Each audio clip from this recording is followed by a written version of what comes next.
कहाँ रह गई ये चंदा? अब तक तो इसे आ जाना चाहिए था। पुनीत ने अपनी घड़ी में टाइम देखा तो 9 बज चुके थे और उसने जैसे ही पीछे पलटकर देखा, चंदा खड़ी मुस्कुरा रही थी। बदमाश, डरा दिया ना हमका। देखो हम तुम्हारे लिए क्या लाए हैं। ऐसा कहकर उसने अपनी जेब से एक डिबिया निकाली।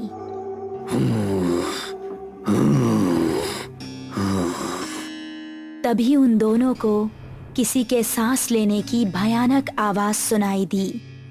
कौन है? ठीक सामने बरगद के पेड़ के नीचे उनको किसी आदमी का अक्स नजर आया। कौन है? सामने आओ। ये सुनकर भी वो आदमी सामने नहीं आया और जोर जोर से सांस लेने लगा। अभी देखते हैं कौन ससुरा है। ये कहकर पुनीत उसके पास जाने लगा। जैसे ही पुनीत उसके पास पहुंचा, उसने भी 2 कदम आगे बढ़ाकर पुनीत का गला पकड़ लिया। उसको देखकर पुनीत और चंदा दोनों का दिल दहल गया। उस आदमी की गर्दन कटी हुई थी और थोड़ी सी खाल में अटकी लटक रही थी। चंदा चिल्लाई और गांव की तरफ ऐसी भागी कि उसने पलटकर नहीं देखा। गांव पहुंची तो उस टाइम पुनीत के पिता घर के बाहर थे। अरे चंदा बिटिया, इतनी डरी हुई काहे लग रही हो? वो पुनीत। चंदा ने हाफते हुए उनको पूरी कहानी सुनाई। पुनीत के पिता ने अपने साथ कुछ आदमियों को लिया और चंदा उन सभी को लेकर उसी जगह पर पहुंच गई। यही जगह थी वो जहां उसने पुनीत को पकड़ा था। उन लोगों ने इधर उधर नजरें घुमाई तो कोई आसपास नजर नहीं आया। तभी चंदा की गर्दन पर ऊपर से कुछ टपका। उसने हाथ लगाकर देखा तो वो खून था। पेड़ की डाली के ऊपर पुनीत की बिना गर्दन की लाश टंगी हुई थी और उससे खून टपक टपक कर नीचे गिर रहा था। शहर से दूर एक छोटा सा गांव सरूपुर। रात के समय सभी अपने अपने घरों में आराम कर रहे थे। बाबूजी, हम जरा अपने दोस्त महेश से मिलकर आ रहे हैं। उसकी तबीयत जरा ठीक नहीं है ना? ठीक है, लेकिन जल्दी आना। जी बाबूजी। ऐसा कहकर वो खुश होता हुआ घर से निकल गया। आज तो सारे दोस्त मिलकर मस्त पार्टी करेंगे, मजा आ जाएगा। जंगल का रास्ता पकड़ लेता हूँ, जल्दी पहुँच जाऊंगा। अभी वो जंगल में आगे बढ़ ही रहा था कि पीछे से उसको आवाज आई। अकेले ही पार्टी करने जा रहे हो? हमका साथ लेकर नहीं चलना है क्या? अरे अर्पणा और दिव्या, तुम दोनों क्यों हर बार हमारे पीछे पड़ जाती हो? हमका साथ लेकर चलते हो कि बोले अभी तुम्हारे बाबूजी से? अरे नहीं नहीं मेरी माँ, चलो मेरे साथ। थोड़ी देर चलने के बाद वो तीनों एक जगह पहुँचे जहाँ रामू और महेश बैठे हुए थे। अबे ये क्या, तू फिर से लड़कियों को साथ ले आया? क्या करता है यार, हर बार की तरह इस बार भी धमकाने लगी थी दोनों। अब क्या करें, हम दोनों को भी अब पार्टी की आदत पड़ गई है। चलो थोड़ी सी शराब पी ली जाए। उसने पास ही रखी बोतल खोली और गिलासों में शराब पलटने लगा।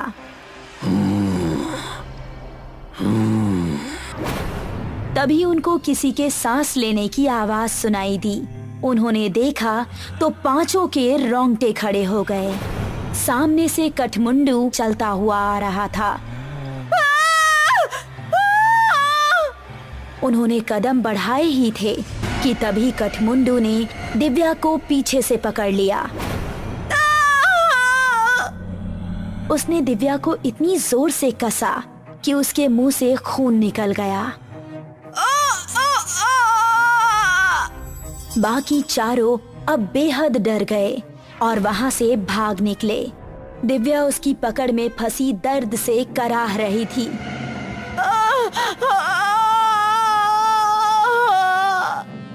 उसने दिव्या को जमीन पर धक्का दिया और उसके ऊपर आ गया।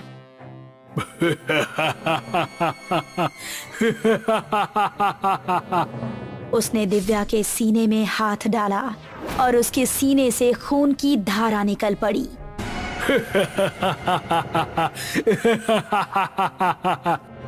बाकी चारों इतना डर चुके थे कि उनको खबर भी नहीं थी कि वो किस दिशा में भाग रहे हैं।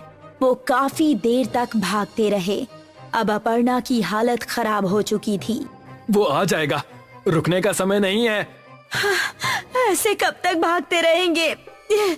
हम जा कहाँ रहे हैं, कोई बताएगा? हम रास्ता भूल चुके हैं, हमें नहीं पता कि गांव किस तरफ है। क्या कह रहे हो तुम? फिर तो हम सबका बचना नामुमकिन है। तभी पेड़ के ऊपर से एक हाथ आया और उसने महेश का गला पकड़ लिया। ये हाथ कठमुंडू का ही था। राकेश ने महेश का पैर पकड़कर उसे बचाना चाहा, लेकिन कठमुंडू ने उसको पूरी तरह से ऊपर खींच लिया और वो तीनों चिल्लाते हुए वहाँ से भाग निकले। वो देखो, सामने वो घर, उसके अंदर चलते हैं। वो तीनों एक घर के अंदर घुस गए और राकेश ने जल्दी से दरवाजा बंद कर दिया। तभी कोई जोर जोर से दरवाजा पीटने लगा। तीनों का शरीर इस समय बुरी तरह से कांप रहा था। दरवाजे की धम धम उनके दिल को दहला रही थी। तभी खिड़की से कठमुंडू का एक हाथ अंदर आया और उसने अपर्णा का हाथ पकड़ लिया। बचाओ! अगर ये यहाँ है तो दरवाजे पर कौन है? राकेश ने दरवाजा खोला तो सामने गांव के बिरजू काका थे। बिरजू काका जल्दी से अंदर आए। उन्होंने कठमुंडू का हाथ पकड़ा और छुड़ाने लगे। कठमुंडू उनके छूते ही चीखने लगा।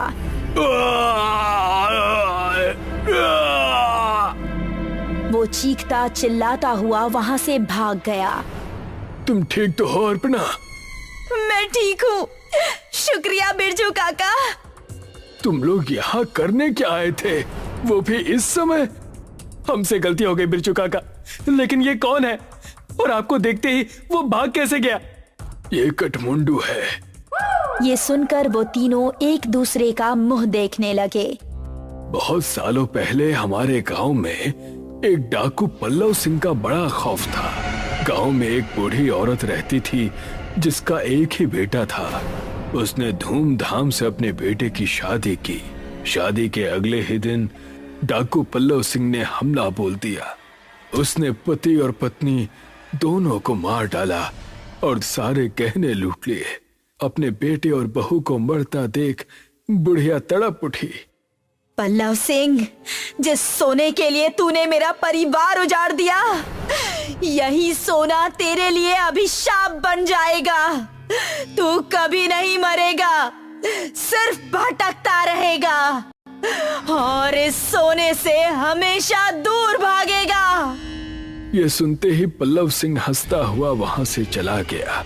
कुछ दिन बाद पल्लव सिंह के ही एक आदमी ने उस पर हमला कर दिया।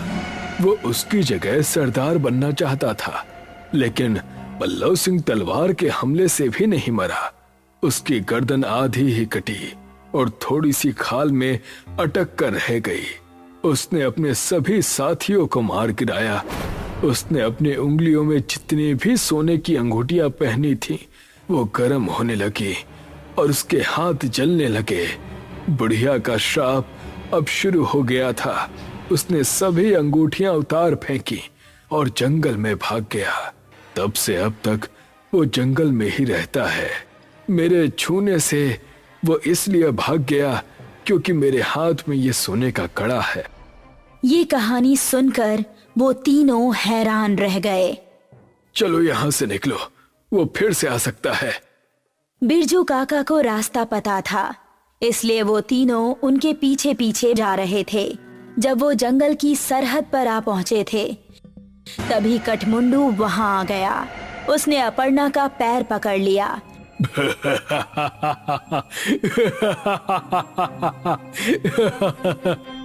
तभी राकेश ने बिरजू काका की नजर डाली। उनके गले में एक सोने की चेन भी थी। उसने चेन को उनके गले से उतारी और कठमुंडू की टूटी हुई गर्दन में डाल दी। उसने चेन को गले से उतारने के लिए जैसे ही छुआ तो उसके हाथ भी जलने लगे।